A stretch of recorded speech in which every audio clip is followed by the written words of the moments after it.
ਹੁਣੀ ਭੇਜਦੇ ਆ ਤਸਵੀਰ ਤੇਰੀ ਆਪੂ ਦਰਵਾਜ਼ ਲਾਈ ਕੀ ਨਾਂ ਤੇਰਾ ਨਾਂ ਕੀ ਹੈ ਤੇਰਾ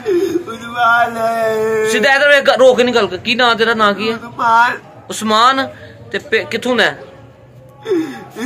ਕਿਹੜੀ ਜਗ੍ਹਾ ਦਾ ਹੈ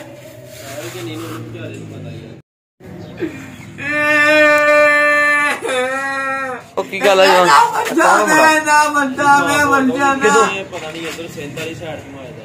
ਅੱਛਾ ਅੱਛਾ ਉਹ ਮੁੰਡਿਆ ਹੈਲੋ ਹੈਲੋ ਕਿੰਨਾ ਛੇੜਿਆ ਇਹਨੂੰ ਉਹ ਛੋਟੇ ਰੋਣਾ ਕਿਉਂ ਪਿਆ ਰੋਣਾ ਕਿਉਂ ਪਿਆ ਮੈਂ ਬੱਚਾ ਨਾ ਮੇਰੀ ਮਾਂ ਮੈਂ ਬੱਚਾ ਨਾ